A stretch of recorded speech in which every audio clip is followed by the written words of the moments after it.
एक ऐसा पाप जिसके परिणाम भयंकर दंड है। एक ऐसा पाप जिसके परिणाम भयंकर एक दंड है। और वो पाप को आज की डेट में 95 से लेकर 99% लोग क्या कर रहे हैं, वो पाप को कर रहे हैं। छोटे बच्चे से लेके बूढ़े तक आज की डेट में वो पाप को कर रहे हैं। और वो पाप की इतना बड़ा दंड हो सकता है, लोगों को नहीं पता है।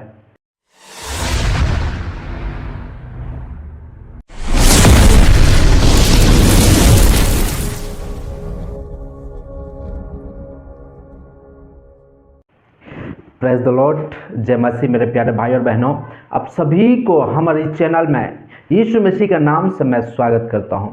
मेरे प्यारे भाई और बहनों, आज हम उसके बारे में बात करने वाले हैं, एक ऐसा पाप जिसके परिणाम भयंकर दंड है।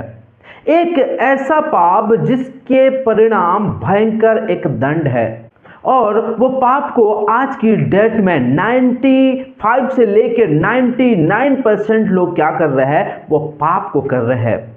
छोटे बच्चे से लेके बूढ़े तक आज की डेट में वो पाप को कर रहे हैं। और वो पाप की इतना बड़ा दंड हो सकता है, लोगों को नहीं पता है। और जो लोग जानते हैं वो लोग भी आज की डेट में क्या हो रहे हैं, वो पाप को किए जा रहे हैं और अपने शरीर के विरोध और अपने प्राण के विरोध हानि पहुंचाने के लिए वो पाप को किए जा रहे हैं। मेरे प्यारे भाई और बहनों, और वो पाप क्या है, वो पाप व्यभिचार। आज की डेट में आप अगर किसी भी इंसान को अगर देखोगे या कोई भी यूथ को देखोगे तो क्या है, वो व्यभिचार में फंसा हुआ है और वो व्यभिचार से निकल नहीं पाते हैं। कई सारे लोग ऐसा है कि उस व्यभिचार से निकलने की कोशिश करते हैं लेकिन निकल नहीं पाते हैं।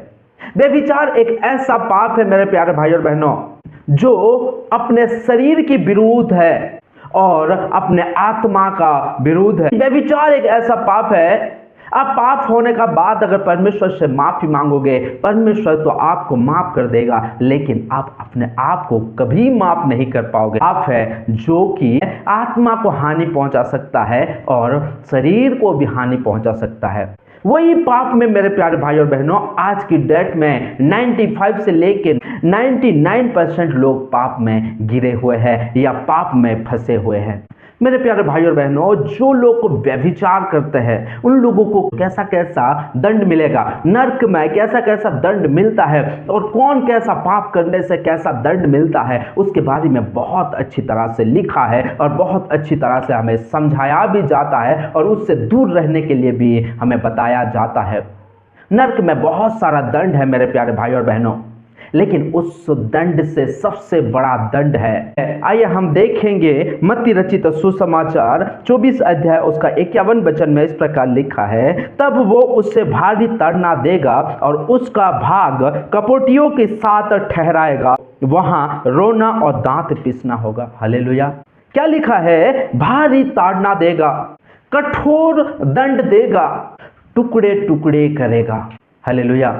मेरे प्यारे भाई और बहनों, जो दंड है भारी ताड़ना देगा, मतलब सबसे भारी जो दंड है वो दंड देगा। और ताड़ना मीन्स क्या है, बार बार उससे किया जाना। हालेलुया। बार बार उस दंड को देना, ये है भारी ताड़ना दिया जाएगा। जो लोग व्यभिचार करते हैं, जो लोग व्यभिचार को छोड़ नहीं सकते हैं, उन लोगों को जब न्याय किया जाएगा मेरे प्यारे भाई और बहनों, तो उन लोगों को क्या किया जाएगा, भारी ताड़ना दिया जाएगा। हालेलुया। जैसे कि मेरे प्यारे भाई और बहनों, मैं एक एग्जाम्पल देता हूं आपको कि कैसा ताड़ना दिया जाएगा जो लोग व्यभिचार करते हैं। एग्जाम्पल देना चाहता हूं कि एक जैक फ्रूट है। जैक फ्रूट ऊपर से क्या होता है, कांटे कांटे रहता है, और जब उसको फाड़ा जाता है या जब उसको काटा जाता है तो उसकी जो ऊपर का हिस्सा या उसकी चमड़े को क्या किया जाता है, उसको निकाला जाता है। उसके बाद उस जैक फ्रूट को क्या किया जाता है, उसको टुकड़े टुकड़े किया जाता है और उसके बाद उसको बेचा जाता है। मेरे प्यारे भाई और बहनों, उसी प्रकार जो व्यभिचार करता है या जो व्यभिचार को छोड़ नहीं सकता, जो परमेश्वर की वचनों पे चल नहीं सकता, अपनी शारीरिक अभिलाषाओं को अगर छोड़ नहीं पाएगा, शारीरिक अभिलाषाओं में अगर फंसा रहेगा, तो उसको क्या किया जाएगा, उसकी चमड़े को उधाड़ेंगे। हालेलुया। चमड़े को उतारेंगे और उसको टुकड़े टुकड़े करेंगे। जो टुकड़े करने का अधिकार रखा है या जो चमड़े को उतारने की अधिकार रखा है, वो क्या करेगा? चमड़े को पहले उतारेगा, उतारने का बाद क्या करेगा?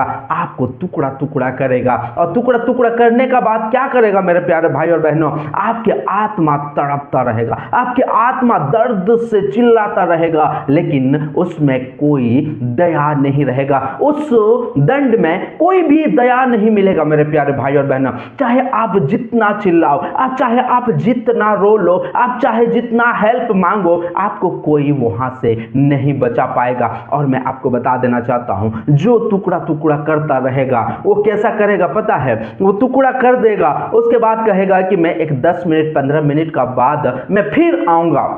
और जो टुकड़ा टुकड़ा करने वाला रहेगा वो जाने का बाद क्या होगा? वो शरीर क्या हो जाएगा? वो ज्यों का त्यों हो जाएगा। यानी कि जैसा टुकड़ा टुकड़ा किया जा रहा था, जैसा उस चमड़े को उधार लिया जा रहा था, उस टाइम जैसा दर्द हो रहा था, फिर वो 10 मिनट 15 मिनट का बाद आएगा और वो क्या करेगा? वो फिर से वही काम करेगा। यानी कि जो दर्द एक बार हो रहा था वो दर्द वापिस होगा। वहां क्या होगा? आप जितना चिल्लाओ, आप जितना रो लो, आप जितना हेल्प मांगो, आपकी कोई सुनेगा नहीं। वहां क्या होगा? रोना और दांत पीसना होगा। मेरे प्यारे भाई और बहनों, जिस तरह से हम अपने नंगी आंखों से देखते हैं कि जैक फ्रूट को किस तरह से कटिंग किया जाता है, या एक चिकन को किस तरह से कटिंग किया जाता है, जो चिकन को काटते हैं मेरे प्यारे भाई और बहनों, वो एक बार काटने का बाद उसका मृत्यु हो जाता है। लेकिन नर्क में ऐसा नहीं है। नर्क में जाने का बाद आपको दंड तो मिलता रहेगा, तकलीफ तो होता रहेगा, दर्द होता रहेगा, आप चिल्लाते रहोगे, परेशान होते रहोगे, आप लोगों को हेल्प मांगते रहोगे, लेकिन वहां पे कोई सुनने वाले नहीं। वही ताड़ना या वही दर्द वाला महसूस या वही दर्द वाला परेशानी, वही ताड़ना बार बार आपको दिया जाएगा। जो लोग व्यभिचार करते हैं, जो लोग परमेश्वर के विरुद्ध जाते हैं, उन लोगों को बार बार क्या किया जाता रहेगा? ताड़ना देते रहेंगे मेरे प्यारे भाई और बहनों। इसलिए मेरे प्यारे भाई और बहनों, आज मन फिराओ, आज परमेश्वर के पास आओ, परमेश्वर के करीब आओ और कहो, हे प्रभु तू हमसे सामर्थ्य दे, हम व्यभिचार करना हम छोड़ सके। हम व्यभिचार करना नहीं चाहते हैं, लेकिन हमसे बार बार व्यभिचार होता है और इस दंड के योग्य होते हैं प्रभु, लेकिन हम तेरे सामने आते हैं, तो तेरे हाथों पे हम अपने आप को समर्पित करते हैं, ताकि तू हमें सामर्थ्य दे, ताकि उस भारी ताड़ना या उस भारी दंड या वो टुकड़े टुकड़े किए जाने से हम बच सके। प्रभु को आप अगर जब अपने आप को समर्पित करोगे मेरे प्यारे भाई और बहनों, तो परमेश्वर आप पर दया करेगा। जैसा कि लिखा है यूएल की पुस्तक में 2 अध्याय उसका 12 और 13 में इस प्रकार लिखा है, तो भी यहोवा की यही बाणी है, अभी भी सुनो, उपवास के साथ रोते पिटते अपने पूरे मन से फिरकर मेरे पास आओ। परमेश्वर क्या कहना चाहता है कि हो गया है तुमसे गलती, कोई बात नहीं, लेकिन मेरे पास वापिस आओ। अभी भी वो समय है कि मैं तुम्हें माफ कर सकूं। जिस दिन यीशु मसीह आएगा इस अपने दूसरी आगमन में, अपने पूरे महिमा के साथ, हजार हजार स्वर्गदूतों के साथ जिस टाइम आएगा, उसके बाद मेरे प्यारे भाई और बहनों, आपको समय नहीं मिलेगा कि आप पश्चाताप करो और अपने पापों से फिरो। परमेश्वर क्या कहना चाहता है कि इस वचन के द्वारा परमेश्वर कहना चाहता है कि आज वो समय है कि तुम अपने पूरे मन से फिरकर मेरे पास आओ। 13 वचन में इस प्रकार लिखा है, अपने वस्त्र नहीं अपने मन ही को फाड़ कर आओ।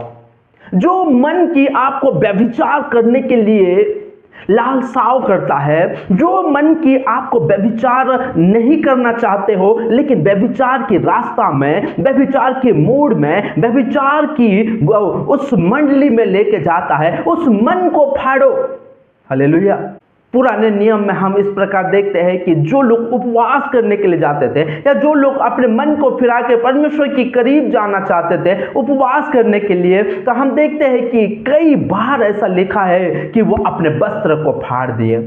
हालेलुया। वो अपने वस्त्र को फाड़ दिए और राख में बैठ गए। जैसा कि निन्वे के लोग मेरे प्यारे भाई और बहनों, सारे बच्चे से लेके बूढ़े तक क्या किए, अपने वस्त्र को फाड़े, अपने मन को फाड़े और क्या किए, राख में बैठ गए और 3 दिन तक उपवास किया। और परमेश्वर उनके उपवास को देख के, परमेश्वर उनकी मन फिराव को देख के, उस 40 दिन का बाद जो दंड मिलने वाला था उस निन्वे के शहर में, वो शहर को बचा लिया। वो सारे लोगों पर दया किया और उन लोगों को जो दंड देने वाला था वो दंड नहीं दिया और उन सारे लोगों को शांति दिया। ये हुआ कब मेरे प्यारे भाई और बहनों, जब सारे लोग अपने मन को फाड़ के परमेश्वर की उपस्थिति में आए और परमेश्वर की उपस्थिति में आए और अपने पूरे मन से फिरकर परमेश्वर की करीब गए मेरे प्यारे भाई और बहनों। इसीलिए मैं कहना चाहता हूं कि यीशु की सुनो। हालेलुया। क्या कहता है? यहोवा की ये वाणी है। परमेश्वर क्या कहता है कि आपसे अगर पाप हो गया है, आपसे अगर कुछ गलती हो गया है, तो वो सारे चीजों को अपने माइंड में रख के मत बैठे रहो, बल्कि आप अपने मन को फाड़ के मेरे पास आओ। मैं तुम्हारे सुनूंगा और मैं तुम्हें क्या करूंगा? दया करूंगा। क्योंकि मेरे प्यारे भाई और बहनों 13 वचन में और आगे को अगर पढ़ेंगे, यहोवा की ओर फिरो क्योंकि वो अनुग्रहकारी, दयालु, विलंब से क्रोध करने वाला, करुणा नादान और दुख देकर पछताने वाला है। मेरे प्यारे भाई और बहनों, परमेश्वर दयालु परमेश्वर है। वो धीरज से क्रोध करने वाला परमेश्वर है। इसलिए आज हमारे पास समय है कि हम जितना भी पाप करते हैं, लेकिन परमेश्वर क्या करता है? हमें एक मौका देता है कि आज अपने मन को फिराओ कि मैं तुम्हारे ऊपर दया करूंगा। जो लोग व्यभिचार करते हैं, जो लोग अपने शरीर के विरुद्ध पाप करते हैं, जो लोग अपने आत्मा के विरुद्ध पाप करते हैं, मेरे प्यारे भाई और बहनों, मैं उन सारे लोगों को मैं कहना चाहता हूं कि आज समय है कि वो दंड से बचने के लिए, वो टुकड़े टुकड़े किए जाने से आप बच सकोगे जब आप अपने मन को फिराओगे, आप परमेश्वर की ओर फेरोगे। क्या लिखा है? विलंब से क्रोध करने वाला है वो। इसलिए आज तक हम पाप करने के बावजूद भी हम इस संसार में जीवित है। मेरे प्यारे भाई और बहनों, हम देखते हैं कि नूह के जमाने में सारा संसार पाप में भर गया था और परमेश्वर ने जल्दीबाजी में आके सारे लोगों को क्या कर दिया? वो जल के प्रलय करके सारे संसार को डुबा के मार दिया। वो किस लिए हुआ? जल्दीबाजी में आके नूह से वाचा बांधा कि आज के बाद कभी भी जल प्रलय नहीं होगा।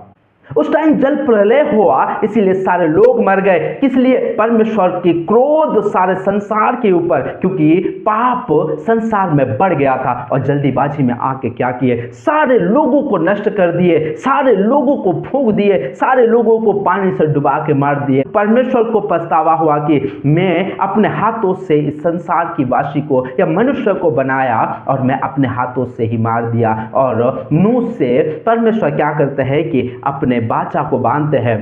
इसलिए मेरे प्यारे भाई और बहनों, परमेश्वर धीरज से क्रोध करने वाला परमेश्वर है। इसलिए अभी तक हम पाप करके भी जीवित हैं। इसलिए हमें यीशु मसीह की ओर हमें फिरने की जरूरत है। सारे कुकर्म को छोड़ के यीशु मसीह की वचन को सुनने की जरूरत है मेरे प्यारे भाई और बहनों, ताकि सारे जो हमारे ऊपर जो क्रोध है वो क्रोध परमेश्वर का शांत हो जाए, वो हमें दया करे और वो सारे जो दंड है वो दंड हमें ना दे। मेरे प्यारे भाई और बहनों, मैं आशा करता हूं कि इस वचन के द्वारा परमेश्वर आप सभी को बहुत बहुत आशीषित करेंगे और आपको व्यभिचार करने से, परमेश्वर के विरुद्ध हर एक पाप करने से परमेश्वर आपको रोके रखेंगे और आपको सामर्थ्य देंगे कि परमेश्वर के विरुद्ध आप पाप मत करो।